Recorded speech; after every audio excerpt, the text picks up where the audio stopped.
Pasensya ka na, Pablo. Hindi ko alam. Labis akong nagtiwala kay Maria. At hindi ko pinansin ang mga babala sa akin na mutya. Hindi ko ito inaasahan. Hindi ngayon ang panahon para panghinaan ka, Kira. Ihanda mong sarili mo.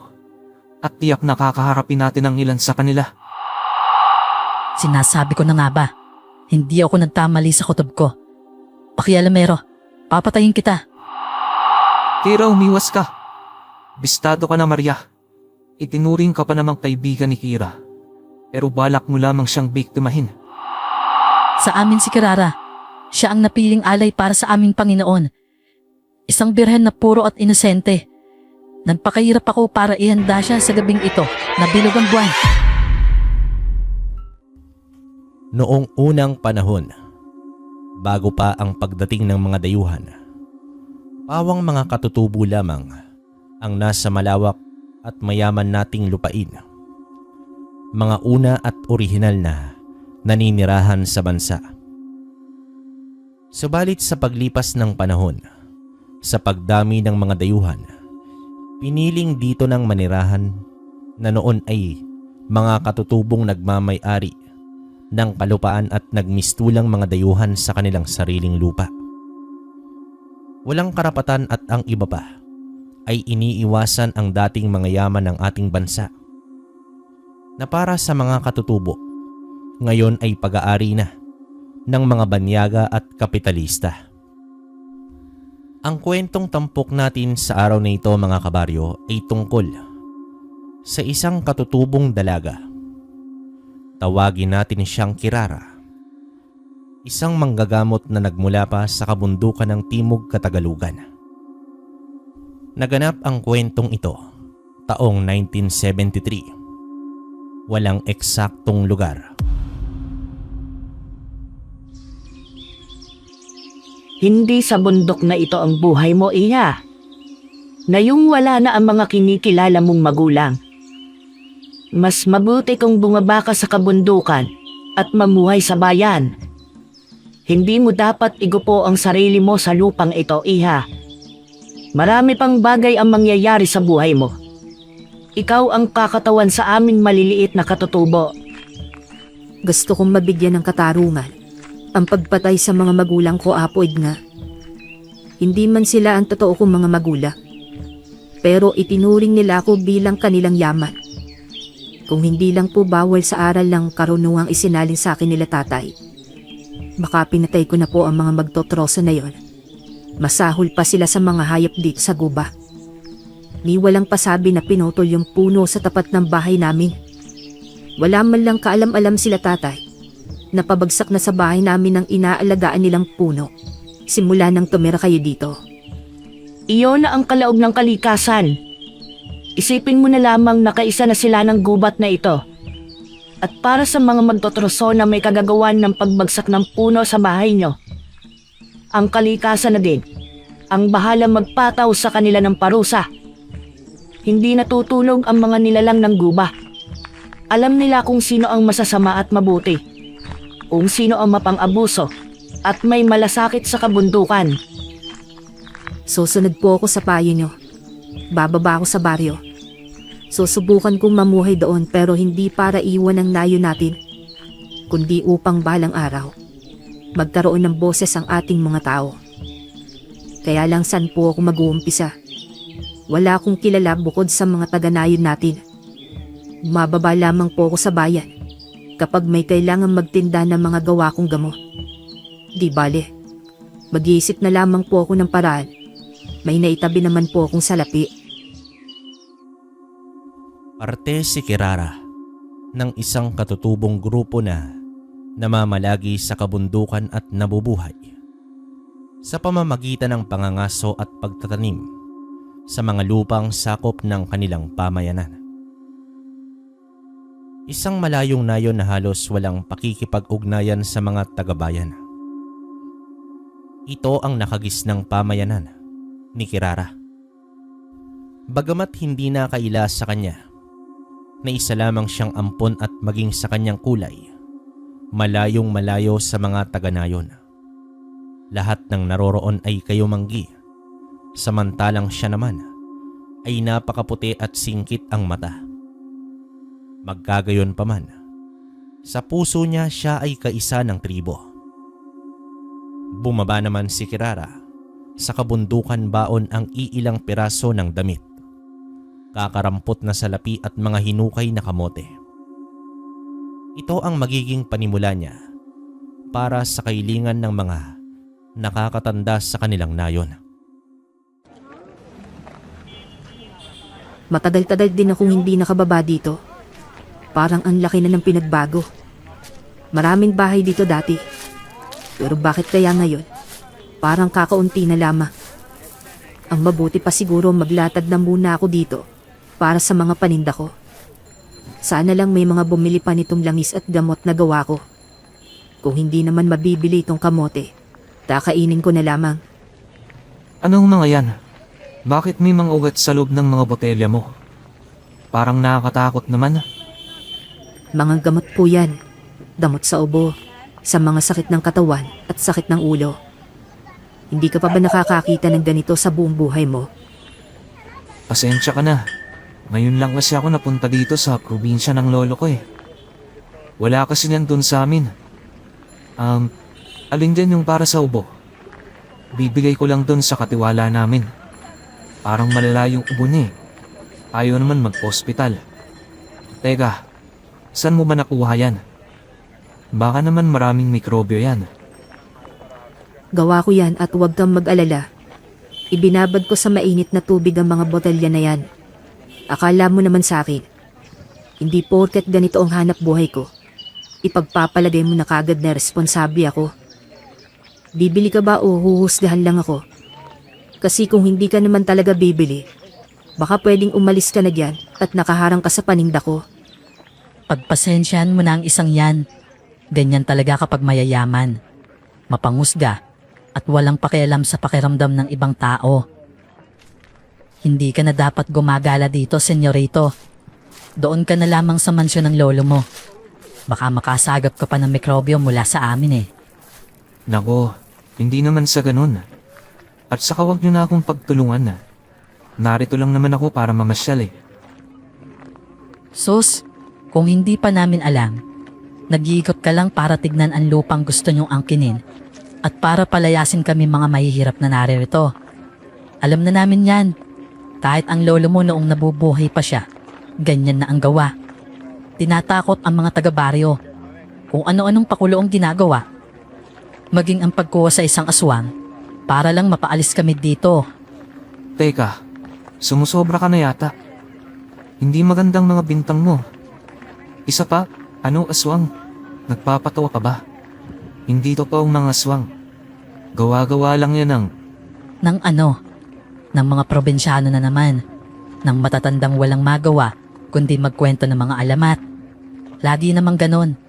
Mababa ang tingin nyo sa mga probinsyano dahil akala nyo, dahil taga-syudad kayo at nakapag-aral kayo, alam nyo ng lahat.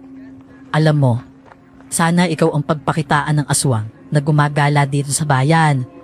Nang makita namin kung pagtatawanan mo pa kami. Tapos na ba kayong mag-away? Baka pwedeng umalis na kayo dyan sa harap ng tindahan ko. Medyo hindi kasi nakikita ang mga paninda ko. At kailangan ko maghanap ng matutuluban mamaya. Pasensya na kayo. Kung ano man ang iniisip niyong ginawa ng lolo ko sa baryo niyo.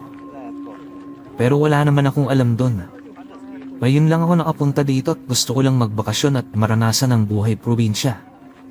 Eto, bigyan mo ako ng gamot sa ubo at aalis na ako. Baka mamaya maagat pa ako ng isa dito eh. Parang nananakmal sa galit. Pabili na din niyang kamote. Sariwa ba yan? Marunong din naman kasi ako kumain ng kamote kahit taga-syudad ako. Sakali lang akala ng iba dyan na maarte ako pero hindi naman. Buisit? Buisit talaga. Parehong-pareho talaga siya ng lolo niya. Mga walang kwenta at mayayabang. Hoy, pasensya ka na ha.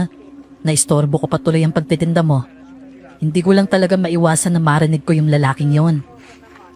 Kahit ako nayayabangan sa kanya. Kilala ba ang pamilya nila dito? Pasensya ka na rin ha. Ngayon lang kasi ako nakapunta dito. Madalas doon lang ako sa may simbahan pumupwesto. para sa pagtitinda ko. Ako nga pala si Maria. Ikaw, anong pangalan mo? Kirara. Tawagin mo na lamang akong Kirara. Dito na ako lumaki. Pero ngayon lang kita nakita dito. Tama ba yung narinig ko? Naghahanap ka ng matutuluyan, Kirara? Oo, sana. Mula ako doon sa bundok na yon. Nagpasya kasi ang matatanda na subukan ko ang mamuhay dito sa ibaba ng bundok. Kaya heto ako. Nag-uumpisang mamuhay na mag-isa dito. Bibili ka ba? Meron ako ditong gamot para sa sakit ng ulo. Mukhang mainit ang ulo mo eh. Nako, hindi. Ayos lang ako. Pero alam mo, sa tingin ko matutulungan kita kung naghahanap ka ng tirahan. Ako lang kasi at ang lola ko ang nakatira sa bahay. At yung dating kubo ng tiyo ko ay bakante na ngayon. Lumuwas na kasi siya ng Maynila. Kung gusto mo, pwede ka doon. Pansamantala hanggang sa makahanap ka na ng tirahan mo. Sigurado ka ba sa sinasabi mo? Alam mo, dapat hindi ka basta-bastang nagtitiwala sa mga taong hindi mo kilala. Lalo na sa panahon ngayon. Ganoon din naman sa'yo. Dapat na mas maging maingat ka kasi hindi ka taga rito. Pero huwag ka nang mag-alala. Sabihin na nating marunong akong kumilatis ng tao. Alam ko kung gagawa ng masama ang isang tao o hindi. At sa tingin ko naman hindi ka masamang tao. Ganito, mamaya, pagkatapos ng 2 oras, ay may pupuntahan lamang ako. Siguro mga 3:00 ng hapon, tapos dadaanan kita dito. Sumabay ka na sa akin papunta doon sa bahay. Maraming salamat. Pero baka hindi ko kayanin ang bayad sa renta. Pero huwag kang mag-alala. Sisipadan ko at ilalako ko itong mga paninda ko. Para mabayaran kayo kaagad. Maaari din ako maglabada sa inyo. Nako, wag mo na munang alalahanin yan. Isa pa, hindi kita pwedeng pabayaan. Lalo na kung wala kang matutulugan. Hindi mo gugustuhin kapag sumapit na ang gabi. Kagaya nga ng sabi ko kanina, mayroong aswang ang nagpapagala-gala dito sa baryo. May ilan na nabiktimang dahil dito. Kaya mas mabuti kung meron kang masisilungan. Wala bang ginagawa ang mga pinuno niyo dito? Wala ba silang paraan para hulihin ang aswang? Pinuno? Ibig mo bang sabihin ang kapitan? Siguro nga meron siyang magagawa kung buhay pa siya. Pero, isa sa mga naging biktima ng aswang si kapitan. Hanggang ngayon wala pang kahalili ang kapitan at sinisikap na lamang naming mga magkakabaryo ang magtulungan at mag-ingat. Bago mag-6, wala nang tao sa labas. Kahit ang mga kalalakihan dito, takot nang lumabas sa gabi. Kasalanan itong lahat ng matandang Don. Yung lolo ng lalaking kausap natin kanina na mayabang. Bago pa mamatay ang matandang Don na yon, dinala niya dito ang salot na aswang at siya ang may kagagawan ng lahat nito. Bagamat nahaharap ang baryo sa mga suliraning dulot ng aswang, nagpapasalamat pa din si Kirara dahil sa nakakuha siya kaagad ng matutuluyan at sa palagay niya, tila makakasundo niya itong si Maria. Mabait, palangiti at higit sa lahat, hindi ito mapanghusga. Kahit pa isa siyang estranghera, mas pinili nitong tulungan siya. Bago pa man mag-3:00 ng hapon ay napaubos na ni Kirara ang mga gamot niya. May mga nakakakilala kasi sa kanya at natandaan siya bilang tindera sa may simbahan. Kung kaya't iilang piraso na lamang ng kamote ang naiwan sa kanya. Ayos ah, mukhang napaubos mo yung mga paninda mo ha? Medyo sinuwerte. May ilang suki ang tatay ko na taga rito at nakilala ko. Heto at 1 tumpok na lamang ng kamote ang natira at iilang saging na saba. Tara na Kirara, tiyak naghihintay na si Lola sa bahay. Eto may dala kong isda. Mahilig kami ni Lola sa inihaw at sa kakinilaw. Sana kumakain ka nito. Oo naman. Madalas din kami manghuli ng isda at hipon sa ilog noong nabubuhay pa ang tatay. Naririyan na naman ang asungot na yan. Talagang mukhang iniinis na ako. Tignan mo, dito pang nakatingin sa atin. Hayaan mo na lamang. Sayang lang ang oras mo kung papansinin mo ang mga taong makikitid ang utak.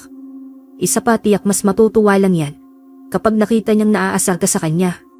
Oh, miss, Nagkita tayong muli ah. Nagkita? O baka inabangan mo talaga kami? Tumabi ka nga dyan. O baka gusto mong sipain kita? Sandali lang naman. Hindi ako naririto para makipag-away. Pangako, gusto ko lang makipagkilala sa inyo. Wala kasi akong kaibigan dito. Alam niyo na, puro matatanda ang nasa bahay. Nga pala ako si Pablo. Siguro alam niyo naman na apo ko ni Lolo Juan, ang matandang kinaiinisan ng marami dito sa baryo niyo. Mabuti alam mo. At siguro naman, alam mo na din na malabong maging magkaibigan tayo. Kung kaya mong paalisin yung aswang na namemerwisya dito sa baryo, baka pwede pa. Ano? Teka. Ang hirap mo namang pakalmahin eh. Palagi ka bang ganyan? Palaging galit? Hindi mo nalang gayahin tong kaibigan mong singkit. Tahimik lang. Sige, sabihin na nating totoong aswang. E paano naman siya nagawang pasunurin ni Lolo? Kung naniniwala kang ang lolo ko talaga ang may dala ng salot dito sa baryo ninyo. Abay malay ko. Kung alam ko lang, di sana alam ko din kung paano palayasin yung aswang, di ba? Maraming paraan kung paano paalisin ang aswang o patayin. Pero hindi madali. Malalakas ang mga aswang at tuso. Maaaring kaharap niyo na sila, pero hindi niyo pa alam. Isa pa, kung totoong nakipagkasundo nga ang lolo mo sa aswang, para na rin siyang nakipagkasundo sa demonyo. Dahil buhay ang kapalit ng pagtulong ng mga aswang. Maaaring buhay ng mismong nakipagkasundo o buhay ng mga mahal nito. O, wag niyo akong tignan ng ganyan. Alam ko lang ang ilan sa detalye kasi magaling na manggagamot ang tatay ko. Maraming beses na siyang nakipaglaban sa mga aswang at mambabarang. Kaya kahit papano, alam ko din kung paano labanan ang mga nilalang ng dilim na kagaya ng aswang. Teka, pinag-usapan niyo ba to? Alam niyo, kung paraan niyo to para gantian ako, itigil niyo na. Hindi ako natatakot sa mga kwento niyo. Sige, kunwari na lang naniniwala ako sa inyo. Bakit di niyo ako tulungang mahanap yung aswang na yan? At ako mismong magpapalaya sa kanya dito. Baka mamaya pera lang ang katapat niya. Baka gusto lang niyang magpabayad. Maaari kong kausapin ang mga magulang po para bayaran ang mga aswang na yan. Hehehe. Nagpapatawa ka ba? Akala mo lahat ng bagay sa mundo nadadaan sa sulat pera. Ay nako Kirara, tara na nga at pabayaan mo na ang isang yan. Sana nga aswangin siya at tignan natin kung tanggapin yung pera niya. Grabe ka naman doon sa binata, Maria. Mukha namang gusto lang talaga makipagkaibigan. Medyo ignorante lang yata talaga sa pamumuhay natin dito. Anong ignorante? Arogante ka mo. Narinig mo ba yung sinabi niya? Babayaran niya daw yung aswang para umalis na dito. Hay, mga tao nga naman. Lola, naririto na po ako. Si Kira nga po pala, bago kong kaibigan. Nagtitinda po siya ng mga halamang gamot. Hayaan niyo at mamaya itatanong ko sa kanya kung may gamot siya sa sakit ng balakang niyo.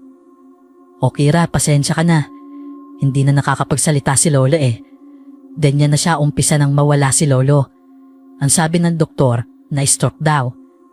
Maswerte pa daw kami at hindi naapektuhan yung utak niya. Pero ayan nga, madalas kausap ko lang ang sarili ko. Kaya ngayong nandito ka na. Masaya ako na may makakausap na ako. Naroroon nga pala yung kubo pero mamaya ka na pumunta doon. Mabuti pa tulungan mo muna ako dito sa iihawin natin. Alam mo, naaalala ko sa lola mo si Apo Edna. Parang lola ko na din siya. Pinakamatanda sa nayo namin. Maaari ba akong makigamit ng banyo? Oo, nasa labas ang banyo namin. Paglabas mo ng pinto kaliwa.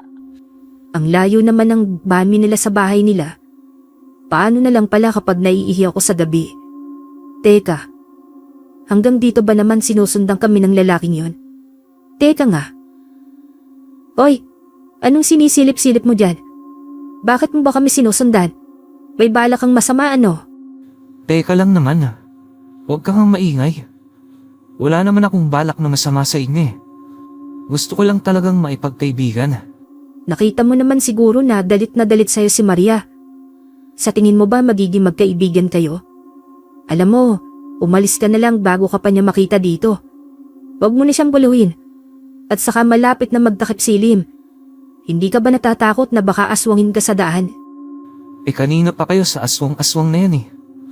Alam mo, hindi naman ako natatakot. Kita mo to. Totoong baril yan. Subukan nilang naabangan ako at pinggan itong baril ang tatama sa kanya. Walang silbi ang baril mo sa aswang. Hindi sila tinatablan ng mga ordinaryong baril at ano. At saka, bago mo pa sila mabaril, tiyak na nadukot na nila ang puso mo. Kaya umuwi ka na. Baka kami pa ang masisi ng pamilya mo kapag may nangyari sa'yo. Hindi yan. Huwag kang mag-alala. Kung ayaw niyo akong maging kaibigan, di ayos lang dito na lang ako sa labas. Hayaan niyo na lang ako kainin ng tinatawag niyong aswang. Total wala naman kayong pakialam, di ba? Sinasabi ko na nga ba, pamilyar sa akin ang boses. Talagang ayaw mo kaming tantanan ano? Umalis ka na, Ginoo. Maggagabi na. Hindi ka namin pananagutan. Ano man ang mangyari sa'yo? Magandang hapon sa'yo. Baka naghahanap kayo ng isda. Bilhin nyo na tong mga paninda ko. Sariwang-sariwa pa para makauwi na ako. Ilang piraso na lang ito. Ay nako Manong, meron na kaming isda. Nakasalang na nga sa ihawan. Pasensya na po. Manong, akin na lang. Ako nang bibili ng lahat ng yan. Sakto at masarap yung pulutan. Maaari ngayon, hindi ko kayo napapayag pero bukas babalik ako dito. Hindi ako titigil hanggat di kayo pumapayag na maging kaibigan ko. Nga pala Manong, magkano po ba yan lahat? 25 na lamang lahat yan, Amang. Maraming salamat po at makakauwi na din ako sa wakas. Walang anuman ho Manong. Salamat din dito sa isda. Aba, linis na din pala to. Wala nang ngasang. Ayos, kamatis at sibuyas na lang ang kulang nito. Pwede na tong iawin. Paano mga miss? Bukas na lang ulit. Teka, nasaan na si Manong? Ang bilis naman yatang mawala nun. Hoy, teka. Anong hoy? Pablo nga ang pangalan ko. O bakit? Nagbago na ba ang isip mo? Patingin nga niyang isda. Kirara, huwag ka na mag-abala pa. Malaki naman yung nabili kong isda. Hayaan mo nang umalis yung lalaking yan. Oh, eto. Ang lilinis na nga. Parang naugasan na ng maayos. Sige na't aalis na ako. Nagugutom na din ako eh. Bakit hapon na? Pero sariwang-sariwa pa ang mga isda niya. Di ba wala namang malapit na palaisdaan dito? Oo, wala nga. Puro mga palayan ang naririto. At saka yung ilog na pinakamalapit nasa 1 oras na lakad din. Teka, saan mapupunta ang usapang to? Bago mo kainin ang mga isdang yan, patakan mo muna ng kalamansi. Tiyakin mong papatakan mo ng kalamansi. Sabihin mo sa amin bukas kung anong nangyari. Sige na, umuwi ka na. Hay, ang wiwirdo ng mga tao dito. Makauwi na nga lang. Bakit mo pa siya binilinan tungkol sa kalamansi? Normal lang naman na patakan ng kalamansi ang inihaw, di ba? Ako nga 1 mangkok ng sili, kalamansi at suka ang ginagawa kong sausawan dito. May ibang dahilan ka ba? Alam mo kasi Maria, sanay ako sa kabundukan. Sensitibo ang pandama ko at pandinig sa kung ano man ang nasa paligid ko. Pero, hindi ko napansin yung pagdating ng tindera ng isda. Maski yung bigla niyang paglaho hindi ko napansin. Kilala mo ba siya? Hindi Madami naman kasing nagagawi ditong mga nagtitinda. Kagaya mo. May problema ba? Wag naman sanang tama ang hinala ko. Pero kasi, ilan sa mga aswang ay may kakayahang gumamit ng panlilinlang sa mga bagay-bagay. Nakapagdududa na sariwa at walang asang yung tinda niyang isda. Maaaring wala lang pero kung sakaling aswang yung tindero, malalaman niya ni Pablo, oras na patakan niya ng kalamansi yung karne. Dahil mag-iiba ito ng anyo. Paano kung hindi niya gawin yung sinabi mo? Di may mababalitaan tayong patay o magkakasakit sa kanilang pamilya sa kung sino man ang kakain ng isda. Pero sana mali ang hinala ko. Nang sumunod na araw, maagang nagising si Kirara. Medyo makalat ang kubo niya. Kaya naman nag-umpisa siyang maglinis. Kinumpunin na rin niya ang mga butas at sirang dingding nito para naman mas maging maayos na tirahan. Habang si Maria naman ay maagang umalis. Nasa bayan ang trabaho nito at dahil umpisa ng bagong linggo, umpisa din ang kanyang bagong trabaho. Lola, aalis lang po ako saglit. Ang sabi sa akin ni Maria, meron daw ng mga hinahanap kong halaman sa may dulo ng baryong ito. Mangunguha lang po ako at babalik din po ako kaagad. Medyo may kalayuan pala ito. Ang sabi ni Maria, sa kaliwang daan kapag nakita ko na ang lumang pulang bahay. Marahil ito na yun. Grabe ang laki ng bahay na to. Sayang naman wala nang nakatira. Oy, anong ginagawa mo dito? Huwag mong sabihin na gusto mo na akong makita kaya nandito ka. Teka Pablo, dito ba ang bahay mo? Hindi. Ang totoo na nabili lang ito ng pamilya namin at tinitingnan ko lang. Balak na kasi naming ipag-iba para mapatayuan ng bahay para sa akin eh. Alam niyo na, bakasyunan, di ba? Teka, saan nga ba ang tungo mo? Diyan lang, mangunguha ng mga halamang gamot. Kamusta yung isda? Di mo naman siguro nakalimutang patakan ng kalamansi bago kainin. Hindi ko naman kinain eh. Binili ko lang talaga yon para makauwi na yung matanda. Hindi ko na alam kung nasaan na. Isinabit ko sa may punong kahoy sa daan pa uwi. Ewan ko rin baka kinuha ng mga dumadaan o baka kinainan ng mga ligaw na hayop. Ano, samahan na kita? Huwag na, mababagot ka lang. Mamimitas lang ako ng mga dahon at mag-uukay ng mga ugat.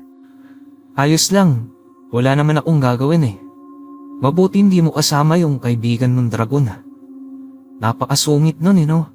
Parang pinagli sa lahat ng sama ng loob sa mundo. Tiyak na may dahilan siya kung bakit ganun siya kagalit sa'yo.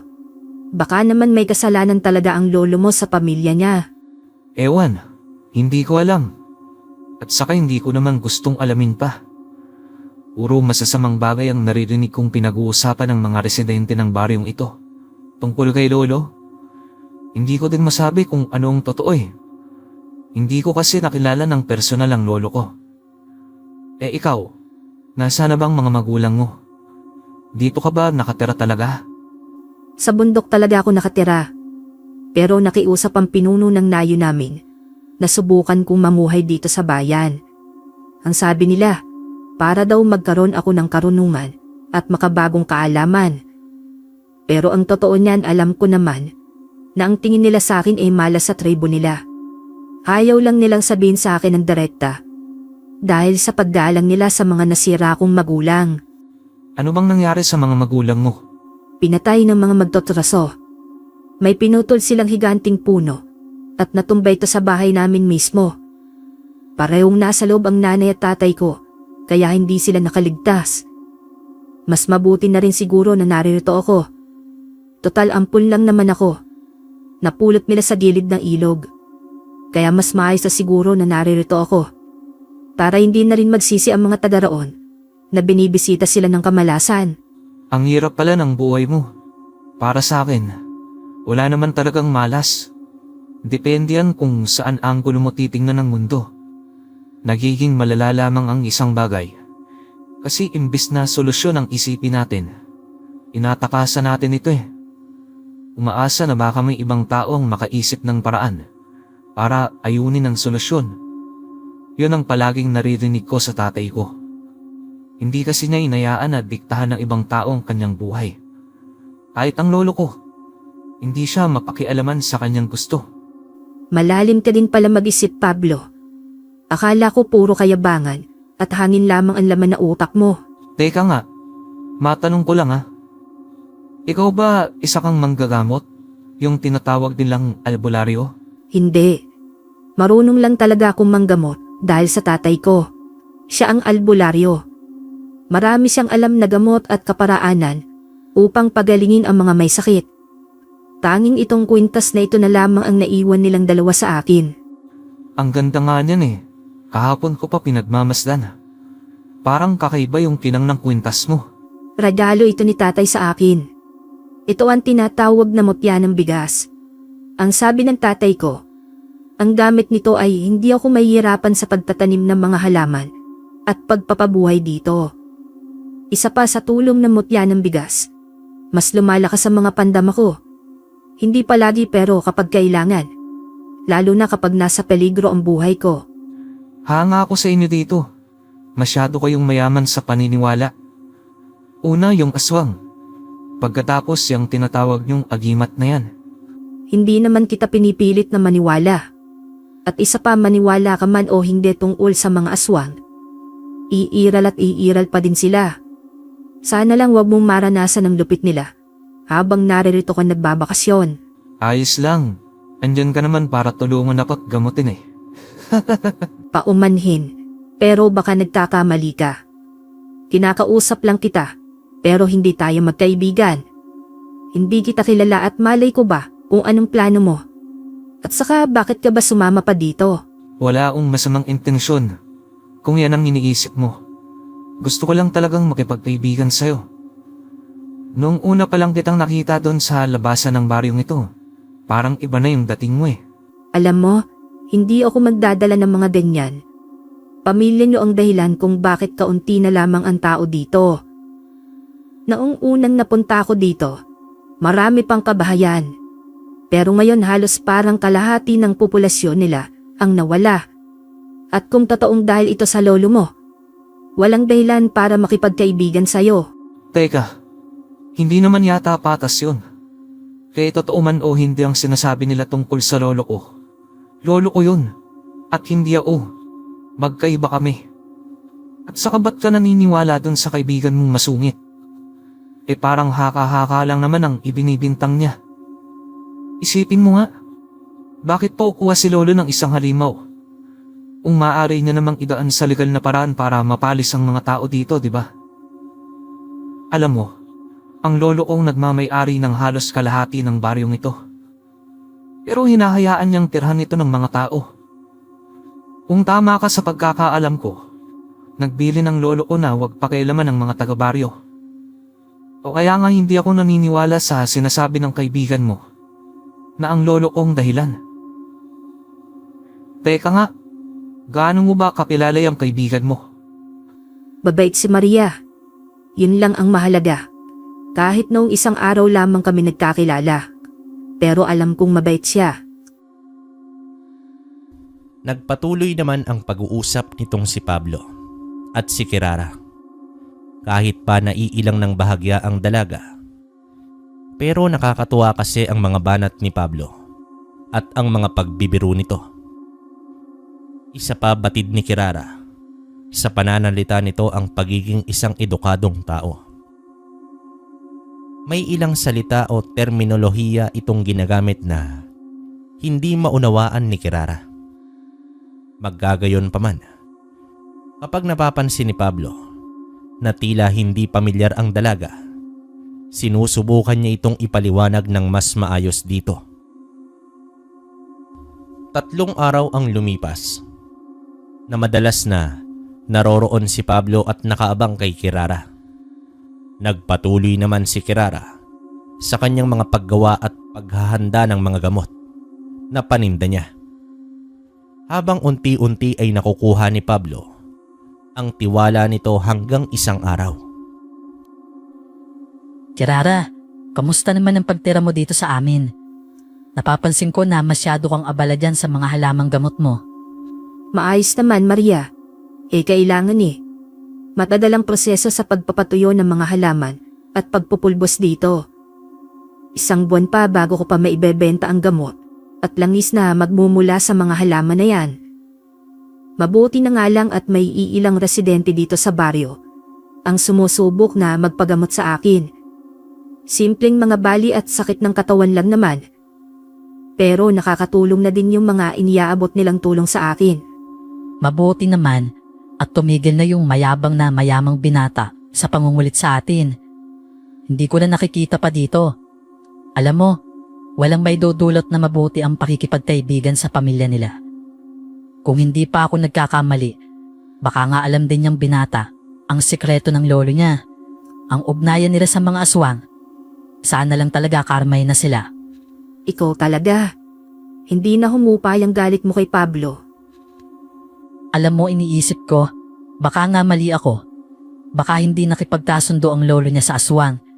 Dahil baka ang lolo niya mismo ang aswang. Ibig sabihin maaaring pati yung lalaking yon aswang din. Kita mo wala namang nangyari sa kanya doon sa isda na sinasabi mong maaaring tinda ng isang aswang. Siya nga pala Kirara, may handaan doon sa bahay ng kaibigan ko sa may kabilang sityo bukas ng gabi. Bala kong pumunta sana. Gusto mo bang sumama? Para naman may makilala kang ibang kaidara natin. Mababait naman ang mga kaibigan ko at saka nakakatuwa pa. Nakakahiya.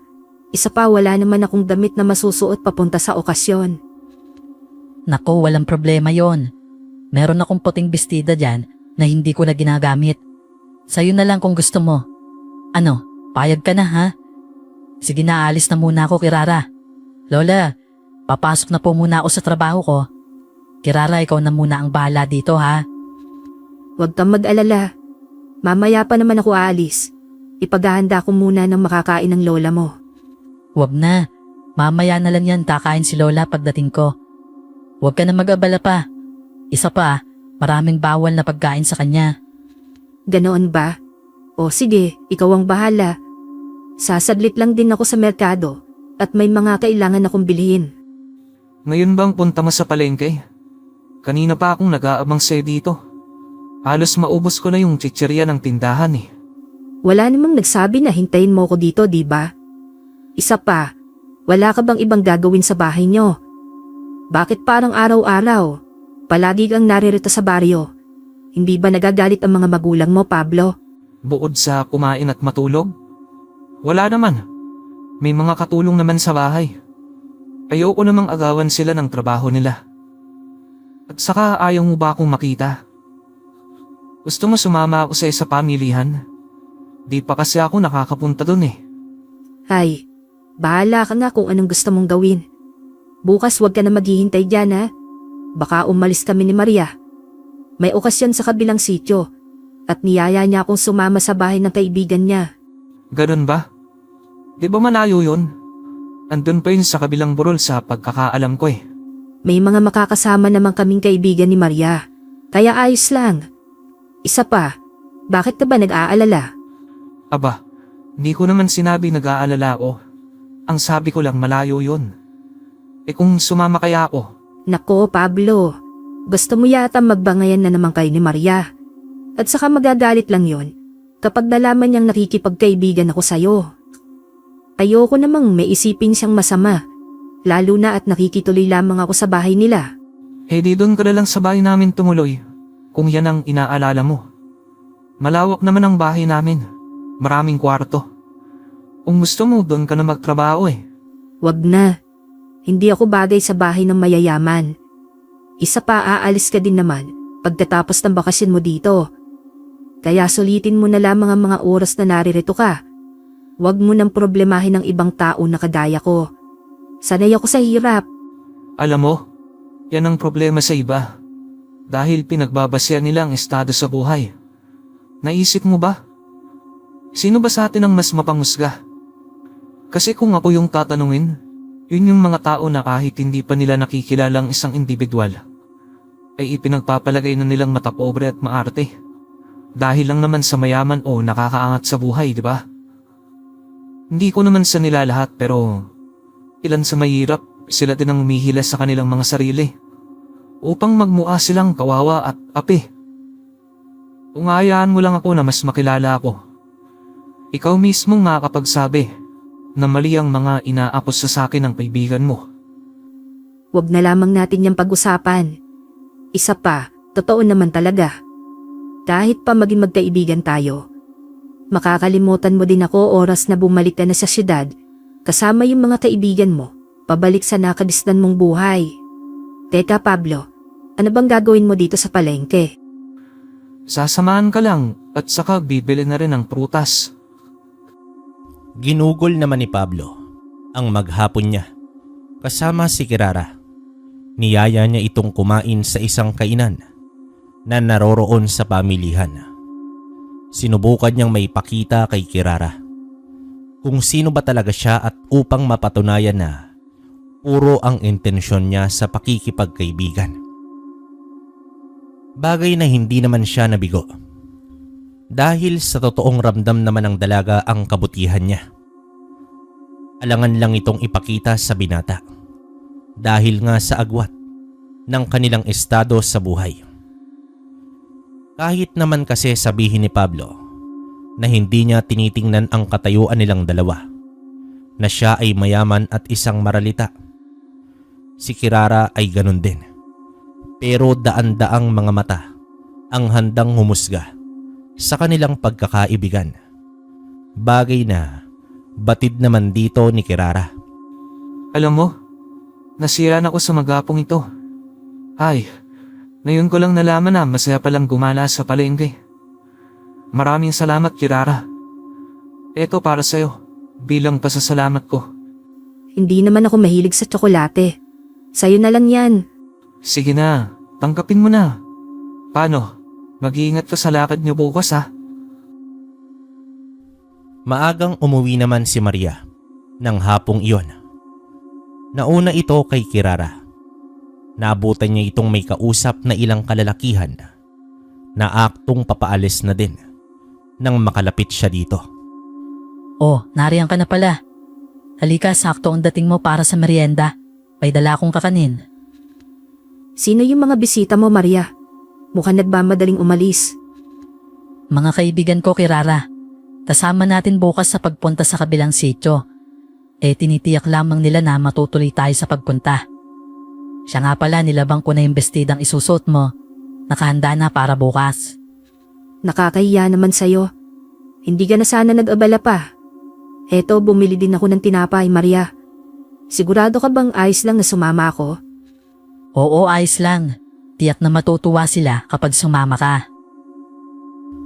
Nang gabing yon, sa malalim at mahimbing na tulog ni Kirara, napanaginipan niya ang mga magulang niya.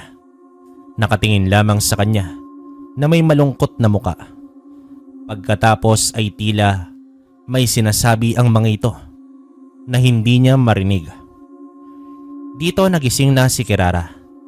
Tuyong-tuyo ang lalamunan at kinakapos pa sa hangin. Ano kayang ibig sabihin nun? Anong ibig iparating nila tatay? Teka, ang mutya. Nagliliwanag ang mutya. Ayon sa matandang paniniwala ng kanyang tribo, ang tangan niyang mutya ng bigas ay isang mutya ng dalisay na kapangyarihan. Kapag kulay puti ang liwanag nito, ay sumisimbolo ito sa kapayapaan at magandang buhay ng may tangan. Ngunit sa tinagal-tagal na nasa kanya ito, ay noon lamang ito umilaw. Isang matingkad na pulang liwanag ang lumabas dito. Ang diwa ng kalikasan. Ang pula ay sumisimbolo sa panganib at kapahamakan. Ito ba ang ibig na ipahiwatig sa akin nila nanay at tatay? Nasa panganib ako? Pero panganib mula saan? Dapat ko na bang itigil ang pakikipagkaibigan kay Pablo? Itay, inay, ano po bang gusto niyong sabihin sa akin? Anong panganib ba ang dapat kong iwasan? Kirara, nakahanda ka na ba? Eto, gamitin mo itong pabango ko. Alam mo, ang ganda-ganda mo dyan sa bestida. Bumabay sa kurban ng katawan mo. Tiyak na matutuwa sila kapag nakita ka. Masyado mo naman akong binobola sa mga sinasabi mo, Maria. Nakahanda na ako. Nasaan na yung mga kaibigan mo na kasabay natin? Kanina ko pa nga inaantay eh. Ang mabuti pa siguro mauna na tayo. Susunod din ang mga yon. Bahala sila. Ay, teka lang. May nakalimutan lang ako sa kubo. Saglit lang ito. Matagal ka pa ba, Kirara? Nariyan na ako, Maria. Pasensya na, nainip ka ba? Tara na, umalis na tayo. Lola, aalis na po kami. Maria, ayos lang bang maiwan mag-isa ang lola mo? Mukhang gagabihin tayo. Ayos lang yan. May inihanda naman akong pagkain niya. At saka uuwi din naman tayo. Ang gawin mo, ituon mo na lamang ang atensyon mo sa kasiyahan, Kirara. Alam kong ito ang magiging una mo, tama ba? Oo, tama ka. May mga kasiyahan din naman sa nayo namin. Pero tradisyon na yun ng tribo. Medyo dumidilim na. Siguro bilisan na lamang natin, Maria. Huwag kang mag-alala. Malapit naman na tayo. Pagdating doon, ipapakilala agad kita sa kanila. Dumating sila ni Kirara sa isang tahimik na sityo. May mga tao pero parang iba ang tingin sa kanila. Tila ba noon lamang sila nakakita ng mga dalagang nasa ayos. Sinusundan sila ng tingin at ang ilan pa ay napatayo sa pagkakaupo nila upang tanawin lamang sila. Madalas ka ba dito? Hindi, ngayon lang ako nakapunta dito dahil sa imbitasyon ng kaibigan ko. Bakit? Alam mo, Maria, parang iba kasi kung makatitig sa atin yung mga tao. Parang pailalim. Hindi ka lang siguro sanay sa ibang tao, Kirara. Mababait yan. Alam mo, tara na. Bilisan na lang natin at siguradong naghihintay na sila. Habang papalapit naman sila sa bahay ng sinasabing kaibigan nitong si Maria, hindi na lamang liwanag ang nararamdaman nitong si Kirara. Dahil ramdam niya na ang banayad na init ng mutya sa kanyang dibdib. Ngunit gustuin mang umatras ni Kirara at umuwi na lamang, ay hindi niya na magawa pa. Naroroon na sila at ayaw niyang mapaya itong kaibigan niya. Narito na kami. Salamat sa paghihintay nyo. Kira, sila nga pala ang mga kaibigan ko. Magandang gabi sa inyong lahat. Salamat sa pag-imbita sa akin dito. Kami ang dapat na magpasalamat sa pagpunta mo dito, Iha. Maraming salamat, Kira. Maupo ka. Kayo dyan, ipaghandaan nyo ng makakain itong bisita natin. Mag-uumpisa na ang kasiyahan. Maria, alam mo, parang pamilya sa akin ang mukha ng tatay ng kaibigan mo. Parang nakita ko na siya kung saan eh. Baka naman nakita mo lang sa baryo natin o baka sa palengke. Alam mo naman maliit lamang ang bayan natin. Sige na, antayin mo na lang yung pagkain at pupuntahan ko lamang ang kaibigan ko. Dito nakaramdam ng hiya naman si Kirara. Wala siyang kilala sino man doon, bukod naman kay Maria. Si Maria na noon naman ay nawala sa paningin niya at mukhang nagtungo ito sa kaibigan nito. Matao sa bakuran ng bahay na yon. Naisip ni Kirara na kaya pala kukonti ang nakita niya sa daan. Marahil ay naroroon na kasi lahat sa may handaan. Nang mapandilat ang mata niya sa taong nakita niya. Hoy, anong ginagawa mo dito? Hindi ka naman imbitado ha. Paano ka nakarating dito? Paano ka nakapasok? Di dumaan ako sa may tarangkahan. Sumabay ako doon sa mga pumapasok dito. Abala kayo sa pag-uusap nyo ng kaibigan mo. Hindi nyo napansin na nakasunod ako sa inyo. Hindi naman siya nawala kasi amoy na amoy ko yung pabango nyo eh. Ipinaligo nyo yata. Grabe, ang daming tao no. Teka, nasaan yung kaibigan mo? Alam mo Pablo, mabuti pa umalis ka na. Baka mag-iskandalo lang dito si Maria kapag nakita ka. Sige na, umalis ka na. Pati kami mag-aaway niyan kapag nalaman niyang naririto ka at sinundan mo kami dahil sa akin. Gaano ka ba katiwala sa kaibigan mo, Kira? At gaano ka katiwala sa akin? Saan naman nang gagaling yung pinaguhugutan mo Pablo? Bakit bigla ka nagtatanong yan? Nakikita mo ba yung lalaking yun? Yung nakatayo, yung mayawak na itak. Oo, tatay ng kaibigan ni Maria. Yan yung tindero ng isda na binilhan ko nung naroroon ako sa may bahay ng kaibigan mo. Tanda mo ba? Ngayong nasabi mo yan, tama ka nga. Kaya pala parang pamilyar yung mukha niya. Pero bakit? Bakit nung tanungin ko si Maria kung kilala niya yung tindero ng isda? Ang sabi niya hindi daw niya kilala. Hindi ka ba nababahala? At saka hanggang kailan mo titiisin ang init sa dibdib mo? Teka, paano mong nalaman? Simple lang. Dahil kagaya mo, nagtatangan din ako ng mutya. At hindi katulad sa mutyang taglay mo. Mas agresibo ang mutya ng dugo na taglay ko. Una ko palang nakita si Maria. Alam kong may kakaiba na sa kanya eh.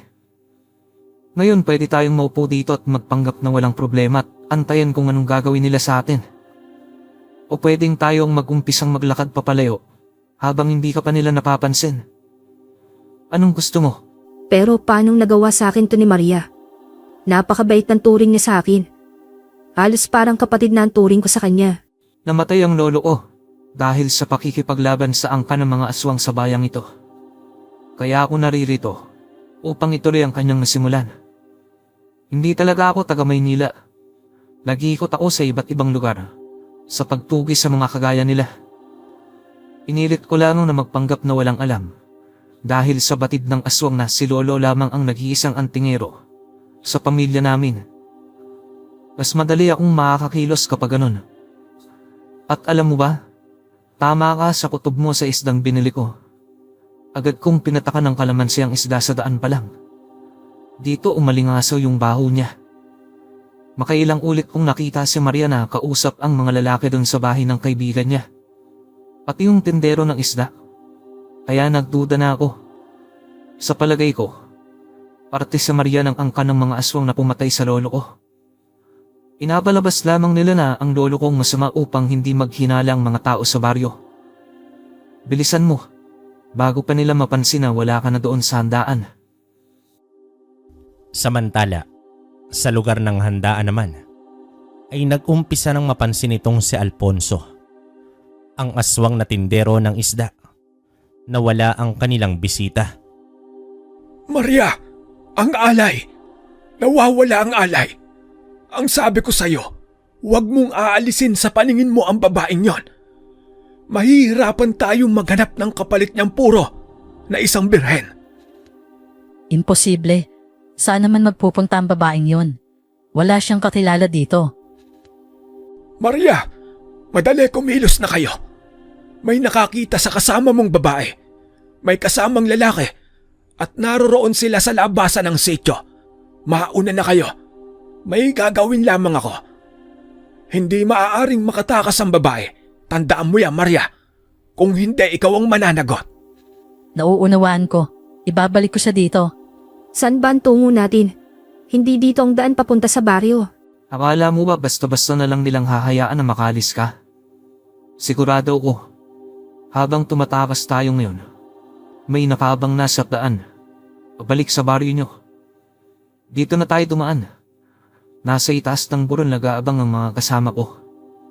Ang tindero ng isda. Malakas ang paniniwala ko na siya ang supremo. Siya ang pinuno ng mga aswang ng sityong ito.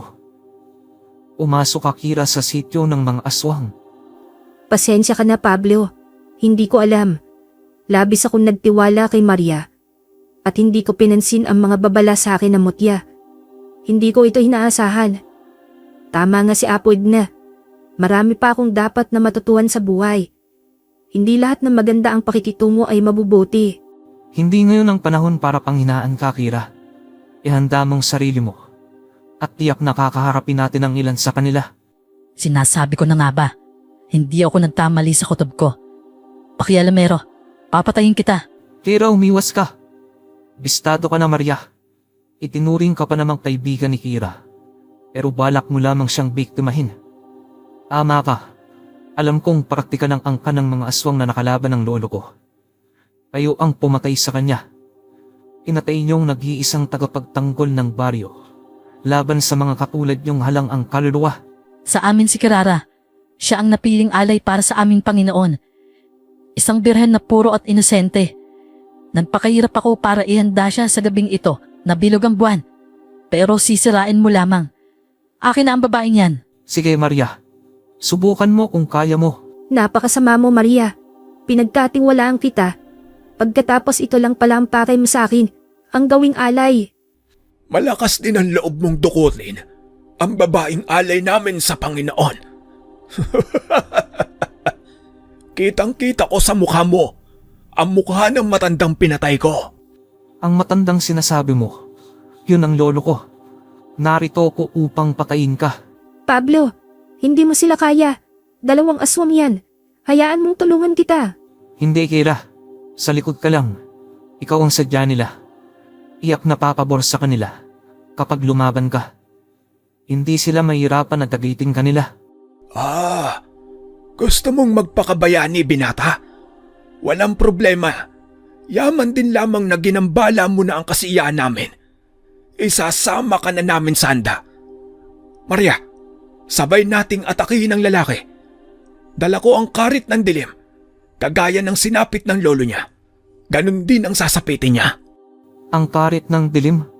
Ang karit na isinumpa. Hindi mo ako matatalo gamit yan, matanda ka. Tutulungan kita, Pablo. Ano ito? Maria, hindi mo ba napansin na may tanga ng babaeng yan? Dapat kinuha mo ang mutya niya.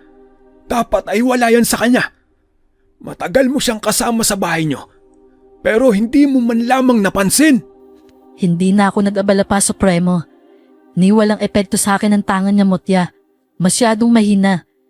Kahit ang maramdaman niyang aswang ako ay hindi niya nagawa. Kaya hindi na ako nag-abala pang nakawin ang mutya niya. Wala ka bang utak? Ang mutyang hawak niya ay mutya ng bigas. Bagamat wala itong masidhing epekto sa mga aswang at walang kakayahang madetermina ang pagkaaswang mo.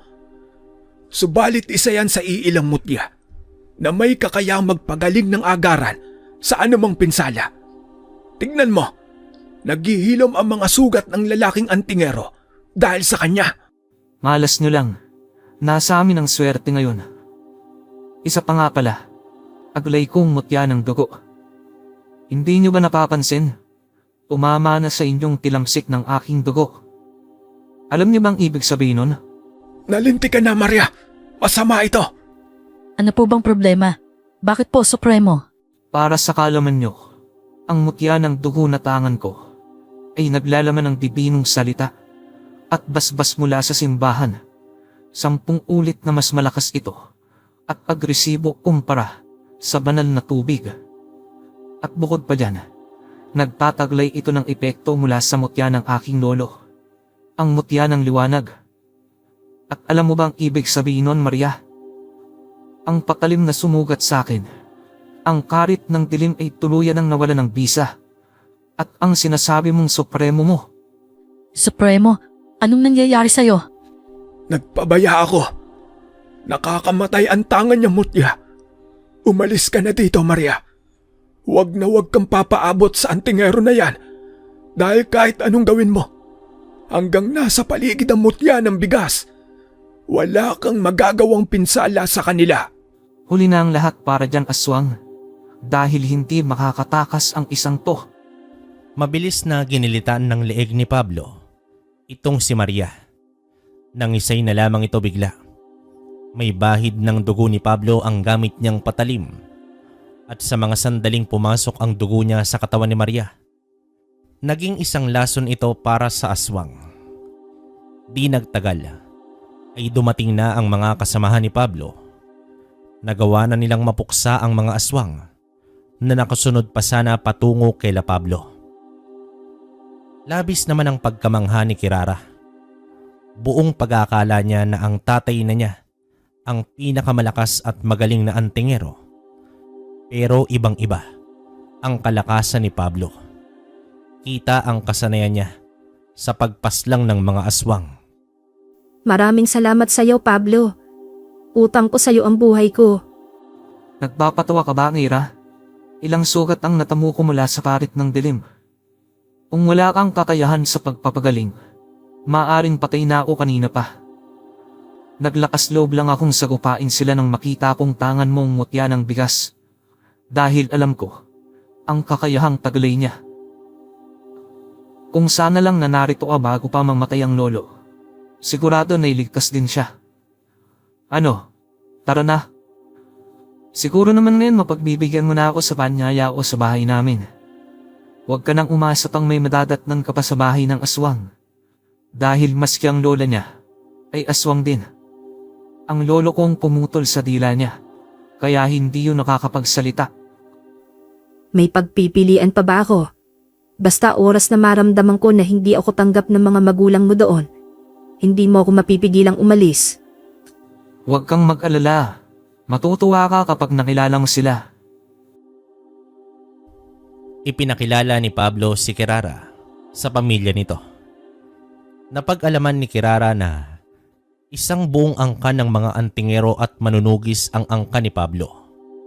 At lahat sila ay nagtataglay ng mga makapangyarihang mutya at karunungan, subalit bukod tangi umano si Kirara dahil sa kanyang mutya na may kakayahang magpagaling kahit pa ng pinakadelikadong sumpa mula sa mga itim na karunungan. Naging mas malapit pa ang dalawa.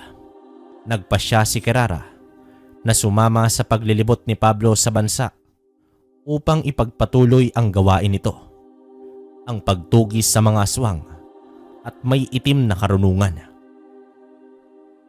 Okay, so hanggang doon na lang yung kwento natin mga kabaryo. Siguro pinaka komento ko rito is yun nga, dahil sa pagiging magkaibigan ng dalawa, si Pablo saka si Kirara, no. Hindi lang natin paano ko ba explain? Napakalakas kasi talaga ng mutya ng bigas eh. Ito lang bago lang to sa pandinig kong mutya ni Pablo na mutya ng dugo, no. Tapos yun pa, yung sa lolo niya, mutya ng liwanag. Saka ang galing lang nun na gumagaling yung sugat ni Pablo. Tama naman siya. Kung wala si Kirara nung oras na yun, malamang namatay rin tong si Pablo. Lalo na't ang nakalaban niya, supremo ng mga aswang. No, ano bang laban nung isang mutya lang? Alam naman natin na pag supremo, pinakahari sa lahat. So yun. Wala na rin ako masyadong iko-komento. Salamat din sa mga sumusuporta ng kwentong baryo natin. Sana nagugustuhan nyo yung ganitong format. Medyo inaaral ko pa yung pagpapalit ng boses, no? At yun. Sana suportahan nyo rin yung kwentong Kalakbay, pati yung kwento ni Kabaryo. Saka yung mga nakikinig na taga-ibang bansa, nasa ibang bansa, salamat sa inyo. Gusto ko yung isa-isahin, pero next upload na lang natin maglalagay tayo ng shoutout. Tapos, yun nga, yung mga nandito rin sa Pinas na nagtatrabaho, ginagawang gasolina tong kwento natin sa pang-araw-araw. Saludo ako sa inyo mga kabaryo. Paano? Hanggang dito na lang muna. Hanggang sa susunod na kwento. Maraming salamat.